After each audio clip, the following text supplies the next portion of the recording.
Looking to catch up on the latest Star Wars books? Try listening to them on audio, featuring sound effects and music directly from the movies. Star Wars audiobooks are the definitive listening experience. With stories from your favorite Star Wars movies, television shows, and comics, you'll have plenty to keep you entertained. Start listening now wherever audiobooks are sold. This is Andy Gutierrez from StarWars.com, and you are listening to Coffee with Kenobi with Dan Z. This is the podcast you're looking for. This is James Arnold Taylor, and you're listening to Coffee with Kenobi. I have a good feeling about this. Joining us today for a cup of coffee are the hosts of the popular brand new Star Wars podcast, although it's really not that brand new, but we'll get into that. Of course, you probably already know, but we are talking about Star Wars reactions led by the two hosts. First, we'll bring in Aaron Harris. Hey, Dan. Hey, everybody. It is awesome to be back again on Coffee with Kenobi.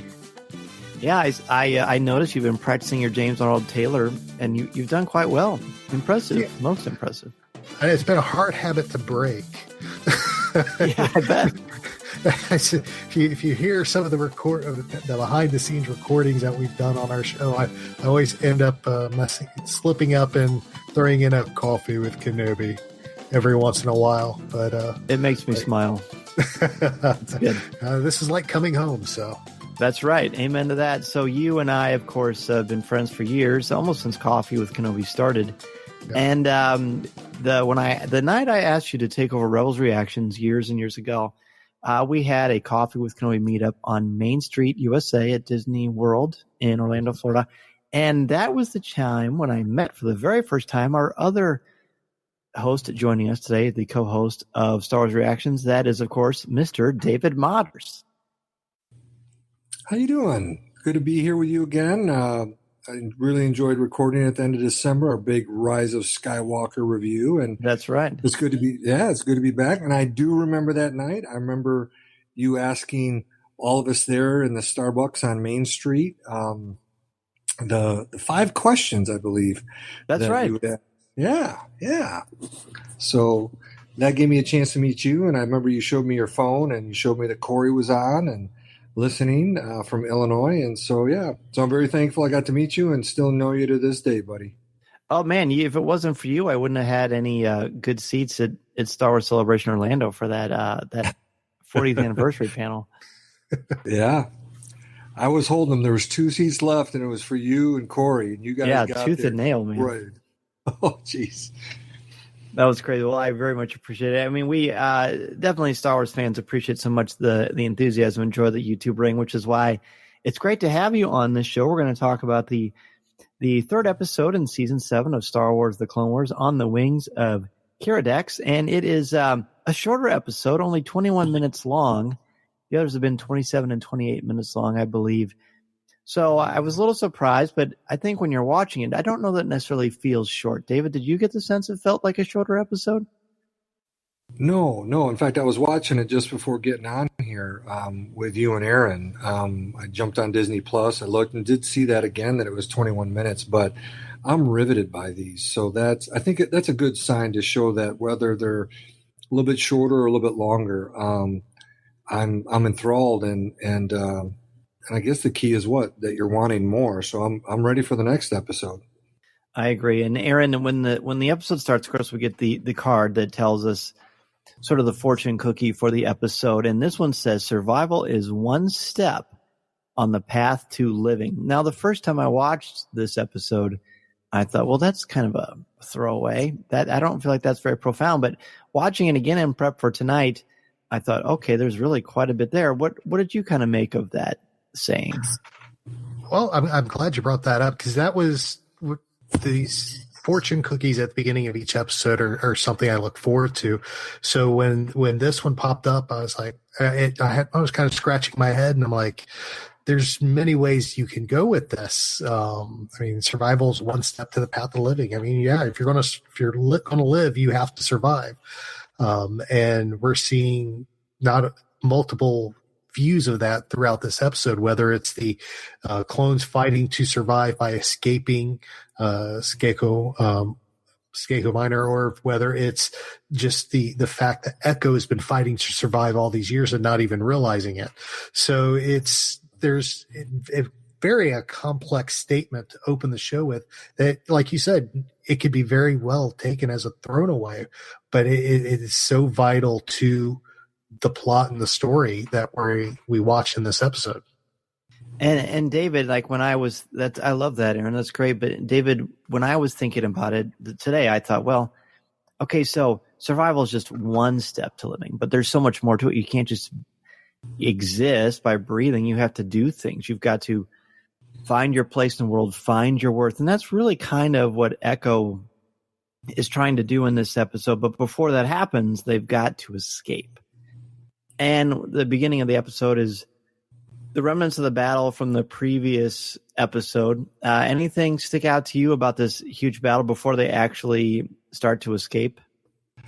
Well, I thought how quickly it changed. Anakin is telling Hunter, this is pretty much under control out here. I got to get in and make sure that they're disconnecting Echo from the mainframe there. So when he goes in, it's all calm, and Anakin is telling everyone in there, Rex and Tech, that it's all under control, and then it's not under control really fast. The other thing that really stood out to me, and I've watched this episode a few times now, is I felt so bad for Echo when Rex pulls that last tube off his head. He just goes smashing to the floor. And I just felt so bad. I'm like, is anybody else watching this episode going, oh my gosh, could we drop the patient on the floor here? I know. But it's horrible. But I don't know. It's almost like when you have the flu and you have the aches and the slightest thing hurts you. That's how it looked to him. Oh, yeah. Oh, absolutely. So, Aaron, anything stand out to you about the battle at the very beginning before we get to the escape? Well, what stood out to me is just how easily it was under control. They were split up on each side of the hallways, and they very easily had it under control. The situation. I mean, Clone Force 99, this Bad Batch group is incredible. I love watching them. I love seeing everything they do, and their skill set is just so different than what we're used to seeing in these clones, from Rex and Cody, Echo, Fives. I mean, Heavy. All these guys just have these unique personalities, but these four in particular are just incredible. To see Wrecker just grab a battle droid's head, rip it off, and just kind of toss it over his shoulder like Luke did with his saber in The Last Jedi. I mean, they're so unique. It made the battle fun. That's why I like watching these guys. They're just fun to watch.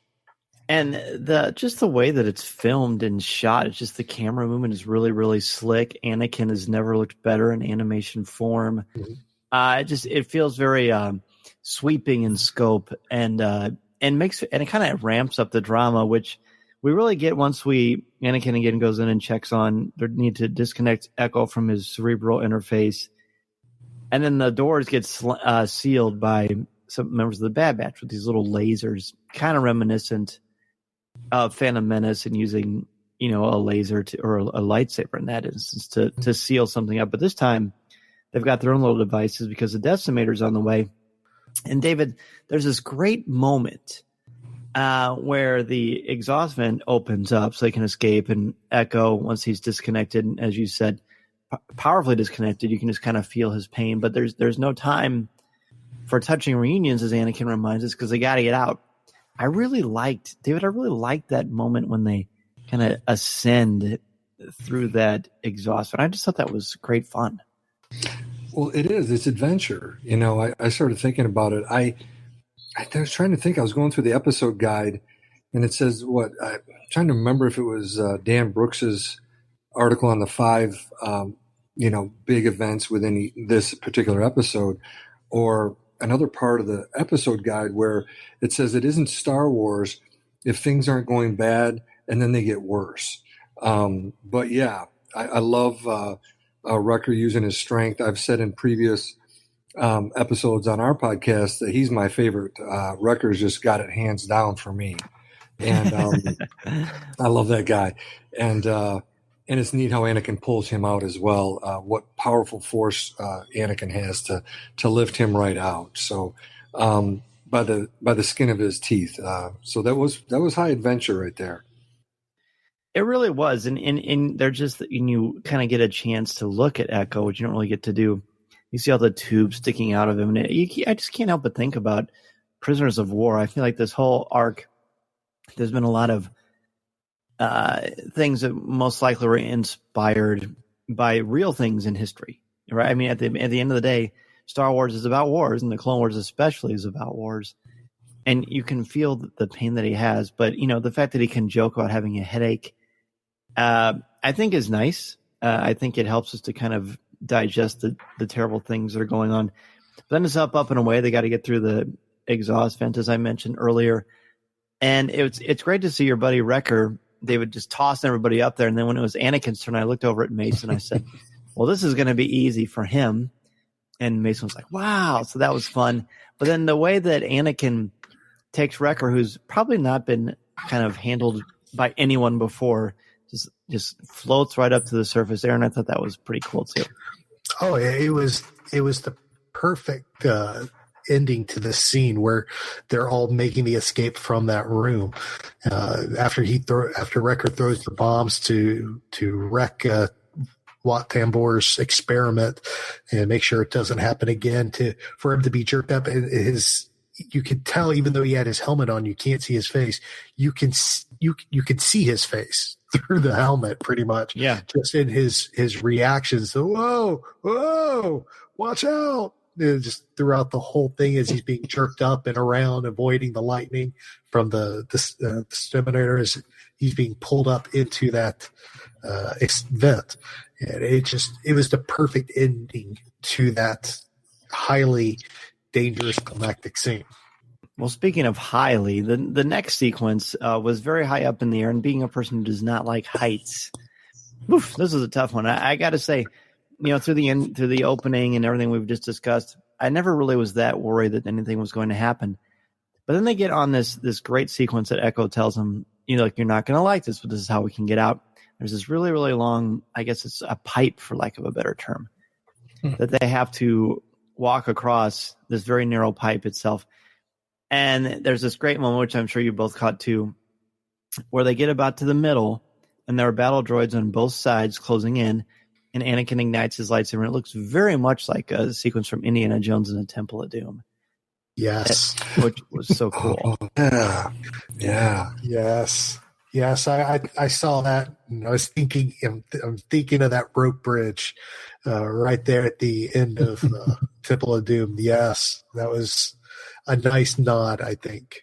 It really was, but what wasn't nice was the fact that it was scary. Like, I legitimately thought at this point, fellas, that we were going to lose somebody in the Bad Batch, and I'm still sort of stunned that we didn't. And I hope by the time we're done with this whole arc that we don't get to that point, because they're great fun. But Anakin's idea, well, I don't know if it was Anakin's idea, but they're like, well, let's jump. And so what I'm thinking is, well, Anakin's going to be fine. He's got the Force. But these other guys, they all make it. But David, it was very thrilling, but I legitimately felt peril there. Well, that's the thing, something that I think about all the time with any of these franchises is, do we care about the characters? Mm-hmm. And is there legitimate peril? And, the three of us have talked before, and Dan, I've heard you talk about it many times on the main show there with Coffee with Kenobi. With these stories and these people, when we know where this is going to lead into in terms of Revenge of the Sith, that can hamper that ability for these episodes to have peril. But I love what you said, that with a Bad Batch, we could lose them. We're not going to lose Anakin, but we could lose one of them. And I care about them. I care about them from, the previous two episodes and this one, and how they're putting their lives on the line to help Rex and Echo. And so, yeah, there really is peril that we could lose one of these persons. And that kind of, wraps back around what I said before. I was just enthralled and nervous. And, heights are a good way to do that. I love Wrecker out there. Oh, I look down. Oh, I'm going to get sick. I love Tech. If you fall, just don't grab me. Yeah. I love Tech. It's awesome. But no, it was true peril for those guys. And it was perfect too, because, it's extremely unpredictable how they were going to escape, and which is what the Bad Batch is all about. It was unpredictable that Echo would come back, and Jedi Knight, Anakin. Jedi Knight Anakin Skywalker is about as unpredictable as it gets. So nobody's going to predict this, right? What they do, how they escape. But the best part about it, perhaps, is the fact that, again, as I mentioned on the last episode, this reverence for other cultures and diversity, and the fact that Tech happens to record everything, and he knows the Keeradaks distress call. So he sends a sequence out, which sounds a lot like one of the creatures from Attack of the Clones. And that is what draws them to them. So they work together, they use natural resources, and they survive. Aaron, a nice touch, really. Yeah, it was a great touch, because one thing we've always known with the Jedi, they're in connection with the world around them, having that force connection around it, and then to see the clones almost mirror that, especially Tech with his ability to record and remember and attract these Keeradaks to rescue them. It was to me, it was a nice parallel where the clones are learning from their generals to be in connection with everything around them and to use everything around them to their benefit. Very, very true. I could not agree more. I tell you what, let's take a quick break, and when we come back, we're going to do something I forgot to do, which is give our overall thoughts on the episode and give it a letter grade. So we're going to do that here in just a few moments. This is Vanessa Marshall, and you're listening to Coffee with Kenobi.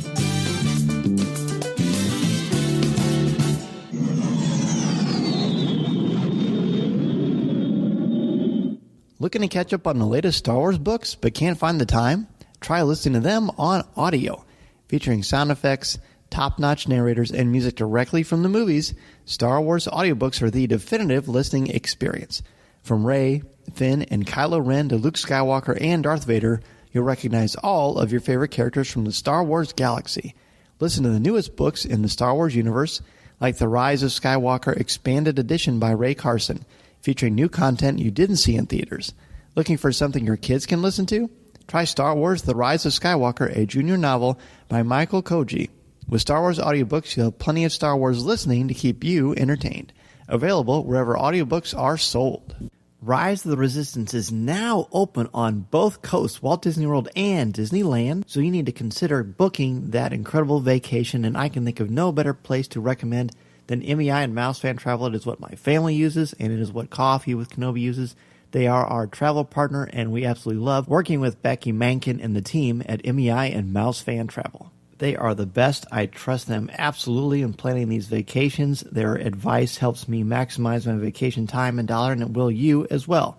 Their no-cost, no-obligation quote when you use the service is wonderful, and they will also proactively adjust the booking if the rate goes down. Plus, they will help you plan as much or as little as possible. So if you like and you feel really comfortable about Disney World and Disneyland and the cruise lines, and you just want some little extra help along the way, that's fine. Or if you are new to this or not as comfortable planning it out because you don't want to miss anything, then MEI and Mouse Fan Travel is the absolute place for you to go. And trust me, I would not recommend Becky Mankin and MEI and Mouse Fan Travel if I didn't use the service. I didn't love what they do and what they are standing for, and they really do want to help you have the best vacation possible. Go to www.coffeewithkenobi.com/mousefantravel and sign up for a free, no-obligation quote. You'll have the best vacation possible and help out Coffee with Kenobi in the process.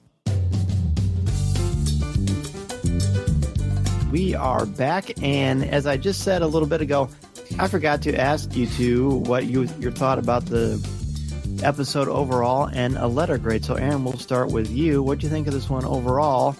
Very, very vague, of course, and then your letter grade for it. Okay. Well, this was a a very fun episode. It was very, like you said, it was very, when we were talking before the break, it was very quick episode. It was only 21 minutes. So it wasn't long, but they crammed, like Dave Filoni is an expert at, they crammed so much into that 21 minutes that it doesn't feel like it. It was very fast paced. It moved quickly. It was very energetic. It was a lot of fun. I loved the action sequences. I just love the Bad Batch overall. Now, I'm glad we got to see Anakin in action in this again. So this was a lot of fun for me. To me, some of the fighting sequences there toward the end with the big spider droid reminded me a lot of the going back to the Clone Wars movie with on Christophsis with the big spider droids that Anakin was jumping on and destroying, and just like he does in this. So it was, to me, it was a lot of connections, a lot of fun. I really enjoyed it. Grade wise, we do the same thing on the show, on our show, with giving it a grade.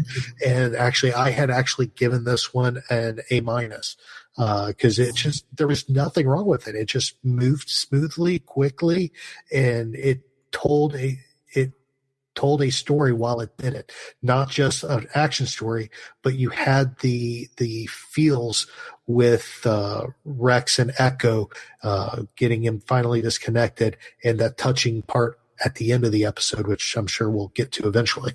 Oh yes. Okay, so you said an A or an A minus? A minus. Okay, very good. David, what about you?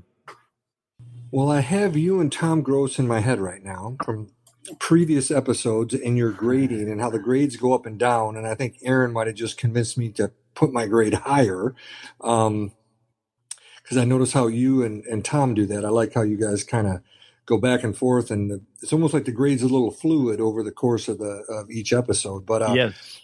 Right? So I was thinking a B+ in my mind, just because I really do hear Tom saying, I'm going to reserve this, Dan, the A's for perhaps some of the big ones at the very end. I am thinking about the Siege of Mandalore arc, and I'm definitely thinking, those are going to be A- or A's, maybe even the big A+ like I've always done for Twilight of the Apprentice and Rebels.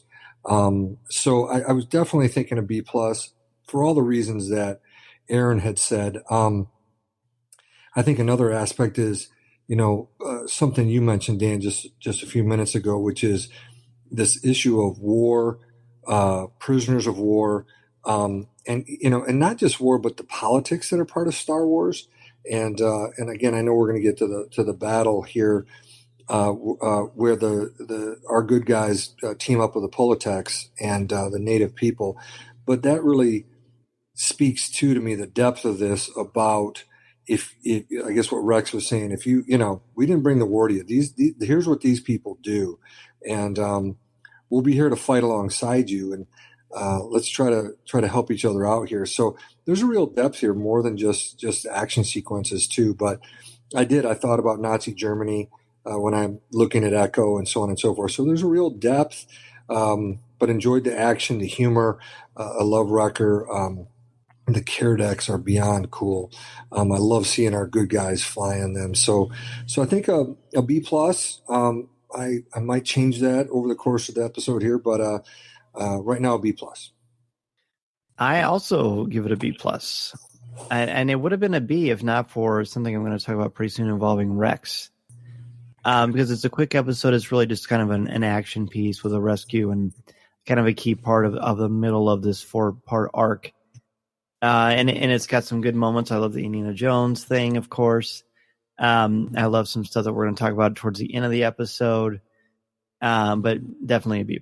And the main reason I elevated from a B to a B+ is Rex's speech.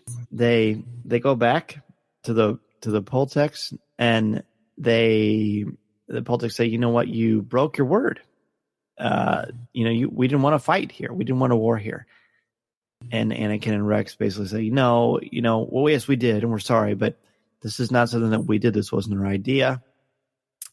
And then Rex has this beautiful speech where he kind of peels back the curtain and he says, "Look at our friend." And Echo walks out looking more machine than man, as sort of a harbinger to Vader, inadvertently, I suppose, or maybe not. And the fact that it affects the Poltex, and they see, the cruelty that hasn't been inflicted upon these strangers who are invading their town, or not their town, but their little village, I guess. And then that opens the door to classic Star Wars, where nature takes on technology and nature wins, which is great. But Aaron, anything stand out for you about that particular moment? Well, this speech, along with the emotional hit there at the end, is what drove me actually to take it up to from a B+ to an A-, actually, because this was a very moving. I mean, this was Rex putting his foot down, going, "You're right. You know what? This was not our intention. This is the consequence. Unfortunately, this is. I mean, basically he's telling them they're collateral damage because of the action, but it's not their fault. It's Tambor and the Separatist fault. And this was, I mean, just his whole passionate plea to the people at that point.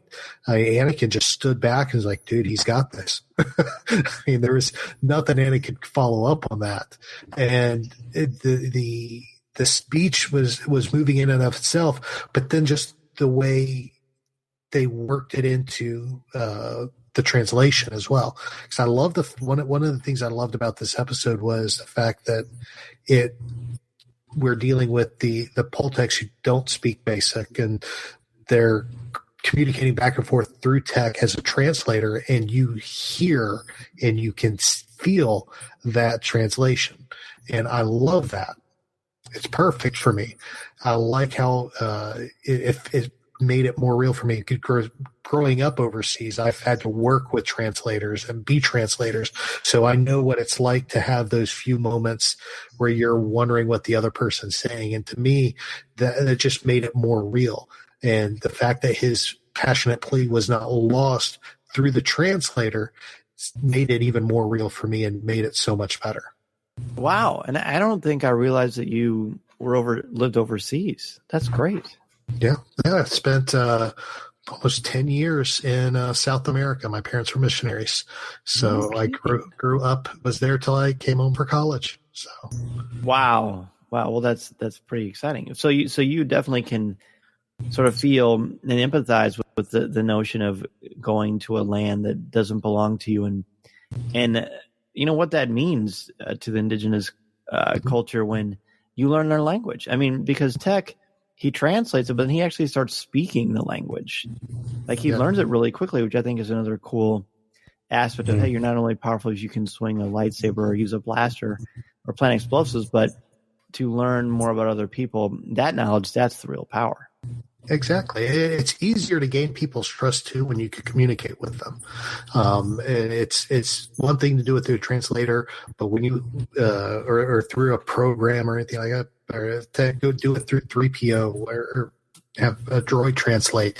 But when you have a flesh and blood person that can speak your language, it's easier for somebody to trust that. And to me, that's what made this so much so real. It made it so much easier for me to believe the Poltex buying into Rex's speech and participating in the defense of their people and their village. Certainly. And David, anything you want to talk about with that before we move on to the final battle itself?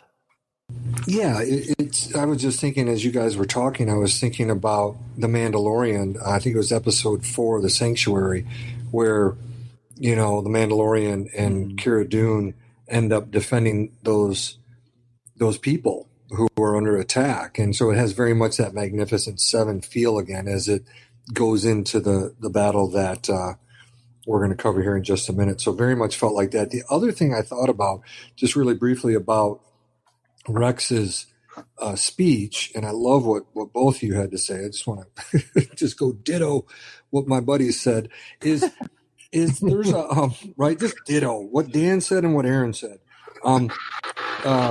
Is there's a psychologist that I've seen him email and stuff.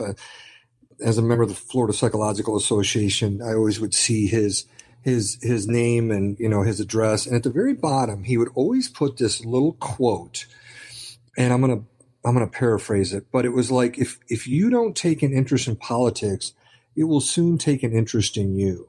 And that's what I was really thinking about when I see the Politech people just wanting to stay away from the techno union, stay away from, Watt Tambor and all those guys, but they'll soon take an interest in the native people too, if they want something or some resource they have. So that was something I was thinking about too. And that's why Rex's speech is, you can try to stay neutral here, but ultimately they're going to come over here and take what they want. So I just want to mention that too.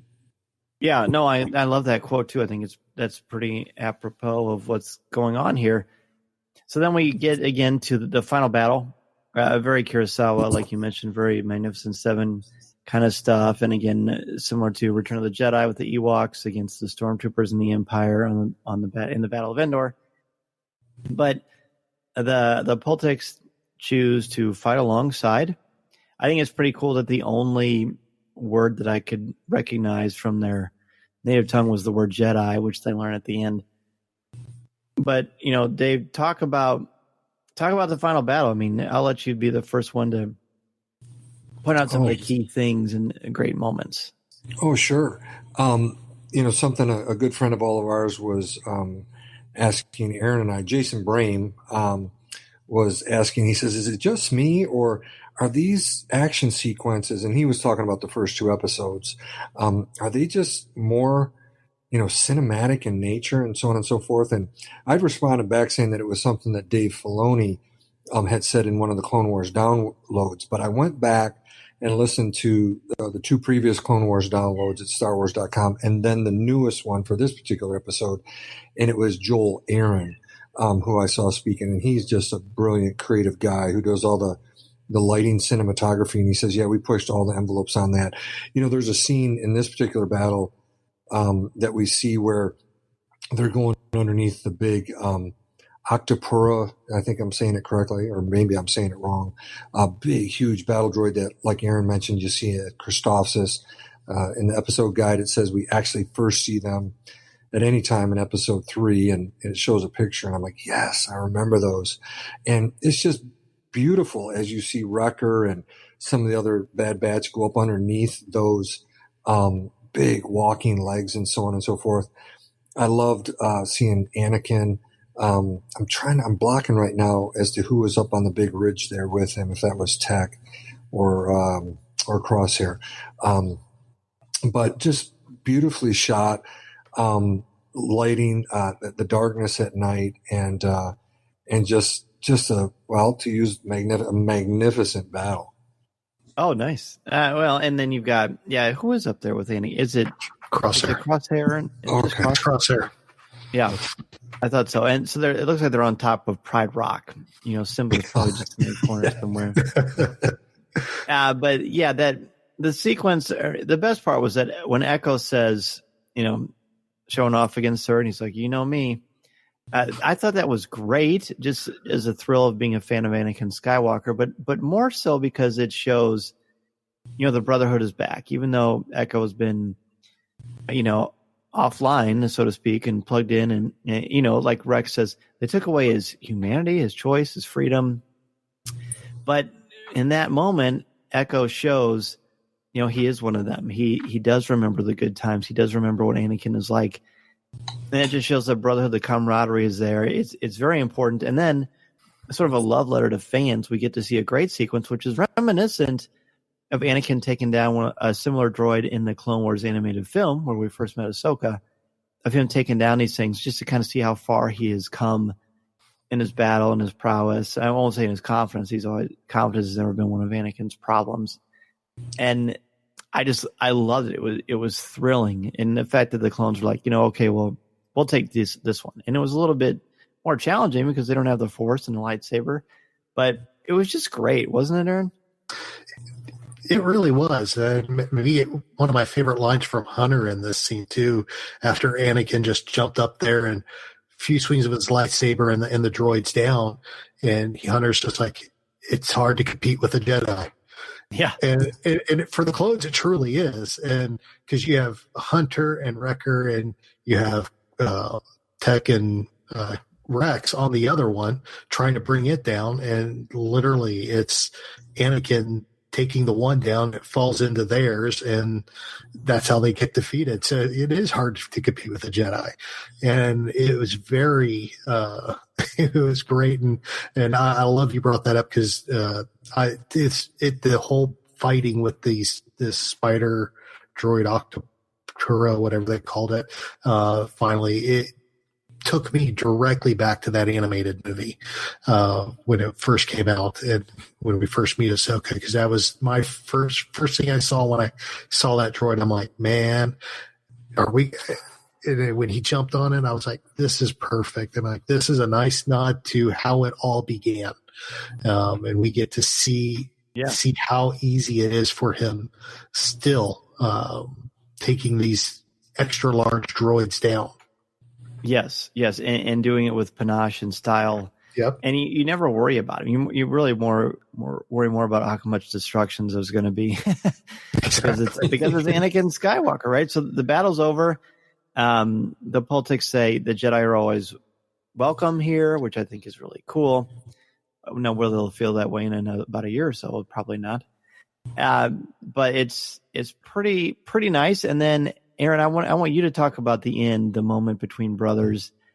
Rex and Echo have a moment, and I think a lot of key things happen here. But tell me what stands out for you, because you mentioned earlier that this was the thing that kind of put over the top for you. Yeah, this was one of the things that I loved about these episodes, and it's something I've talked about for all the years I've podcasted, reviewing shows like this. Is they always find a way to incorporate something extremely deep in these episodes. And we've touched on it here and there through our discussion tonight, but looking at the relationship between Rex and Echo, wanting to pick, Rex is hoping it's going to pick up right where it leaves off. And I couldn't, and that whole, now Rex is like, hopefully things will just be like old times. And Echo, he turns and walks away, and Echo's like, yeah, hopefully like old times. And that's where it ended. And then that almost desperate, you could see he's still not, he's been rescued, but he's not okay. And it took me back to a quote from actually Rebels, from the last battle. And Kanan Jarrus is talking to Ezra about Rex, actually, as they're walking through the droid ship, fighting battle droids and Rebels. And Kanan says, wars leave scars, some you can't see. And we see scars all over Echo from his time in captivity. Yeah. But this last scene shows you the scar, gives you a glimpse at the scars that you can't. And to me, that's what made this so much more impactful. We've been seeing glimpses of his humanity and brotherhood throughout the episode. Like when he first is released, he's like, I got a headache. or I know how to get us out of here, but you're not going to like it. Just these little things that you would expect. You expect from the clones, from all the 6 seasons we've seen before this, of how the clones talk and interact and or have their inside jokes and everything. And we see that in this throughout this episode whenever he gets disconnected. But this is probably that last scene after Rex turns and walks away and Echo is standing there. That is probably the first real glimpse we see of how damaged Echo really is. Yeah, very beautifully said. David, you want to add anything to that? Well, there's something that you say, Dan, periodically in shows is, and whether it's a comic book or a novel, or any of the different mediums that Star Wars comes out on, and you always say, well, is it a story that needs to be told? And, I thought about it with this, and these do, because the ravages of war, people need to not forget, with World War II, Vietnam, the most recent ones in Afghanistan and Iraq. And the toll is huge, even if, you don't have loss of limbs and stuff. I've done so much PTSD work with so many men and women who fought over there. So Yeah. I'm glad Aaron brought that quote up by Kanan. There's scars we see on the outside, there's scars on the inside, but this is a story that needs to be told, and it's a deep issue. And you hopefully people that are our age, younger than us, older than us, can see this and really take from it that, you know what, war is no joke, and there are real consequences, and let's learn from that and try to avoid this stuff. So that's just a little bit of what I just wanted to kind of piggyback on Aaron there. No, I'm glad you brought up PTSD because did you feel like it was sort of portrayed accurately how Echo was sort of reacting to everything? Well, at the end there, I think of the fortune cookie, right? He's just on survival mode once he gets out of there. Initially he can't really walk, and then he's helping and he helps them get out, and he's wanting to survive himself, all on survival mode.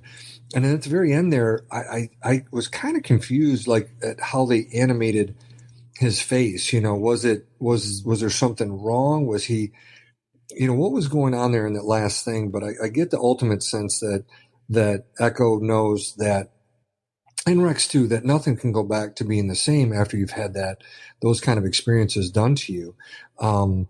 But it'll be interesting to see in this next episode if we see more of Echo and some of his behaviors, because there's a whole conglomeration of symptoms that come with PTSD, intrusive thoughts, avoidance of different things that remind the person of the trauma. So I don't know if they'll do much of that in this next episode, but it'll be interesting to see if they do. But yeah, I mean, his facial expression at the very end, I thought really showed, how traumatized he'd been. It's haunting. It's definitely haunting, Yeah. and you can't help but think, is there still some deep-seated programming in there? Is he a sleeper agent and he doesn't even know? What? Where is he at? He's got pain in his face, but is part of that pain just kind of walking up that ramp again and jumping right back into the mix? Right? It's got to be scary for him. And the scars quote that you both have mentioned, I think, is apt here as well. But he says hopefully it's going to be just like old times, and Echo's like, yeah, but you just don't know, which is why we're very excited to see what in the heck is going to happen, because it's been fun. I've had a blast seeing Anakin in action again and getting to know the Bad Batch, who continue to shine. We're still hoping that we're going to get an announcement. There'll be new action figures of the Bad Batch, of course. That would be nice. Wouldn't it be cool?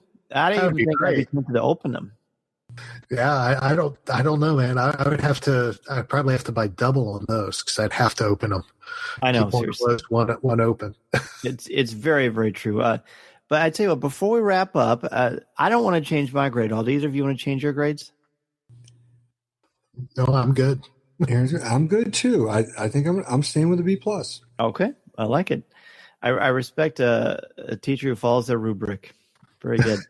So before we close this one out, gentlemen, tell us about Star Wars Reactions, kind of how it got started, where we can find it, all that great stuff. Okay, well, You go, Aaron. okay. Well, Star Wars Reactions is basically David and I's show. We basically discuss Star Wars, anything Star Wars that we like. Right now, we're going through and actually reviewing these episodes as well for the Clone Wars. But anything that comes across Star Wars that we find interesting is what we discuss. We hit on news. We hit on we don't like spoiling stuff or talking rumors. So we try to follow our roots. Per se, and try to keep stuff strictly what's official. If you've listened to the previous shows, as we were part of Coffee with Kenobi with Rebels Reactions or even Resistance Reactions, it's a similar format to that. We've just opened it up to a wide range of things, and you can find us pretty much anywhere you download podcasts, iTunes, Google, Spreaker, all those as well.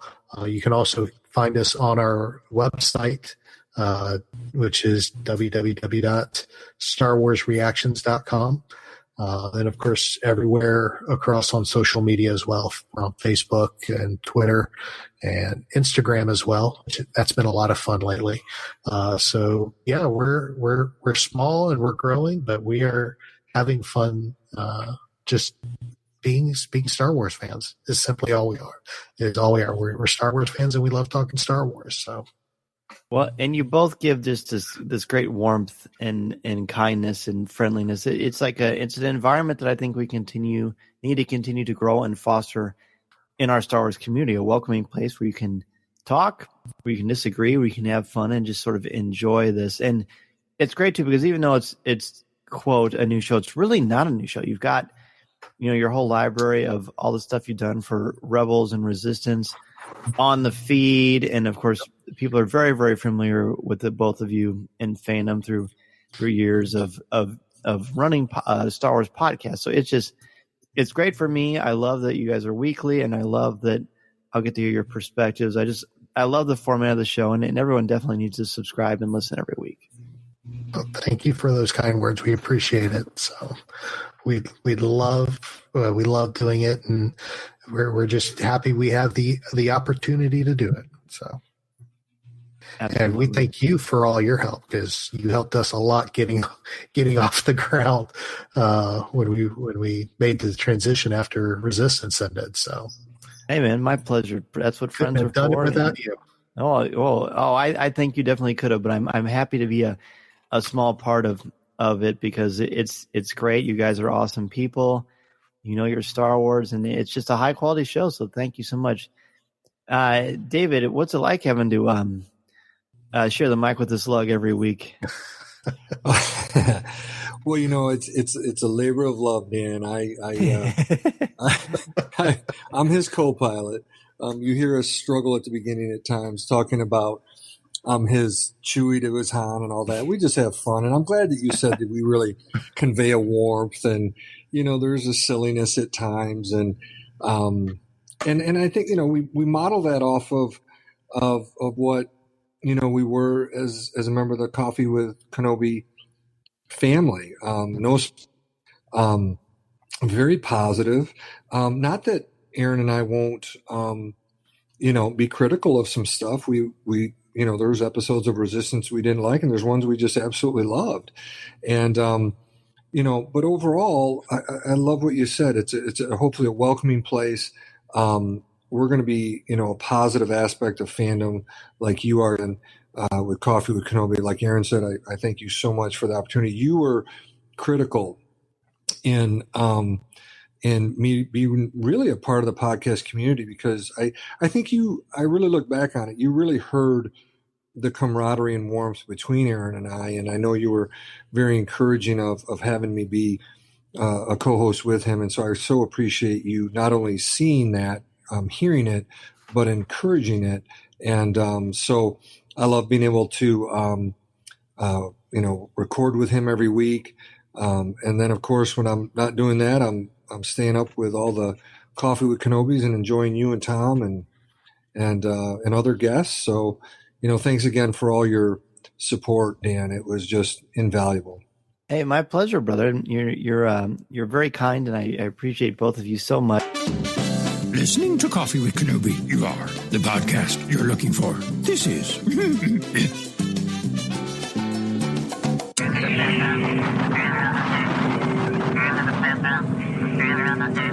That's going to do it for this week's show. Thank you for taking time out of your busy schedule to have a cup of coffee with me, and for helping to spread the word about our Star Wars family we've got here at Coffee with Kenobi. To join us in the CWK Cafe, which is our Facebook group, and share your Star Wars thoughts, comments, reviews, and opinions in a family-friendly, spoiler-free place that is also drama-free, go to www.coffeewithkenobi.com/community and be part of the conversation. Talk about this week's show, or just talk some Star Wars. It is a lot of fun, and you'll make some new friends, as well as catch up with longtime friends there as well. I also want to thank all of our new and longtime members of the CWK family and let you know how much I appreciate your help and support. I love being able to give back to you with CWK Pour-Over, the exclusive weekly podcast not heard anywhere else. I want to thank our CWK family members, Jason Hall, Dennis Keithley, Colby Mead, Jessica Berry, Adam Bankhurst, David Nicely, Jeff Ellis, Ross Hallivan, Frank Mulder, Alexander Moylan, Aaron Harris, Chris Gavarka, Angela Sauce, Susan Gray, Connie Shee, Tyler Pompey, Hannah, Alex Procasio, Ian Thompson, Simbad Defterdarian, Christine Turk, Kurt McKellen, Dan Ream, Brian Harding, Blake Weaver, Jim Capron, Caroline Maselli, Chris Metz, LJ Souter, Thea Selby, Daz Davies, Christian Dale, Brian McKinney, Jared Cantor, BJ Smith, Eric Struthers, Nick Deco, and Mark Suter. If you want to be an exclusive member of our CWK family, go to www.coffeewithkenobi.com/support. It's a great way to help support and help out the show, and 10% of your monthly contributions go directly to the St. Jude Children's Hospital to support the incredibly important work they are doing to help these brave children and their families. In addition to being a part of the community on Facebook, please don't forget to visit our website at www.coffeewithkenobi.com for Star Wars news, announcements, reviews, videos, and so much more. If you have a question for me or just want to share your thoughts on the air, feel free to email me at danz@coffeewithkenobi.com and I'll share them on the show. You can also connect with me on Twitter at Mr. Zer, MRZEHR. There are also a lot more ways to connect with me and Coffee with Kenobi on social media. Follow us on Twitter and Instagram. Give us a like on Facebook at facebook.com/coffeewithkenobi and check us out on Pinterest. You can find me twice a month on the podcast Looking at Lucasfilm, part of the Jim Hill Media Podcast Network, and you can find my writing on CWK's website, as well as StarWars.com and on IGN. And if you are considering starting a podcast or a blog, let me know how I can help you get started and help you make your creative vision a reality. Be sure to check out danzymedia.com and we can get the process started. I am also available to come to your school, conference, business, or organization to talk about how to tap into your strengths and help you bring out your very best. I want to inspire you to be inspired. Don't be afraid to take that first step into a larger world. Thanks as always to our CWK sponsors, especially MEI and Mouse Fan Travel, our travel partner and your one-stop shop for all things Walt Disney World, Disneyland, the Disney Cruise Lines, or anywhere on the planet that you want to go on vacation. Please go to www.coffeewithkenobi.com/mousefantravel to book your magical vacation and help support Coffee with Kenobi in the process. If you like the show, please tweet out that you're listening, share it on Facebook, or invite your friends and family to tune in and share a cup of coffee with us. And if the Force is especially with you, please take a couple of minutes to rate and review the show on iTunes or Google Podcasts. Every review makes a huge difference and helps spread the word. It really does mean the world to me. It's great.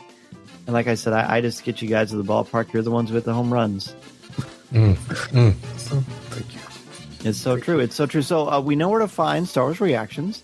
But what about individually? David, if people want to continue the conversation with you, where can they find you on social media? Yeah, I'm same Twitter spot, at David_Motters. And like Aaron said, I we like to do our coffeewithkenobi.com. Oh, look at that. We love it. We just, like I said, Aaron and I always have to cut those out. We're like, oh my gosh, we have a new email address, dmotters@StarWarsReactions.com. It doesn't sound as good as, did I get it right or did I butcher it? You got it wrong. Oh, jeez. The tradition is good. Yeah, I know. Your email is David@Star Wars Reactions. Okay. Well, Dan, can I come back and just be... You can send it to dmotters@Star Wars Reactions. You can set it up. Nobody's going to get all it. the places. That's right. I could. Yeah, I could do that. All right. Well, that's where I am. Be safe. And Aaron, where can people find you if they want to continue the conversation? Well, the best place to find me is actually on Twitter. My handle has not changed. It's still at TAHarris121079. Or, of course, if you want to email me, it is Aaron@StarWarsReactions.com.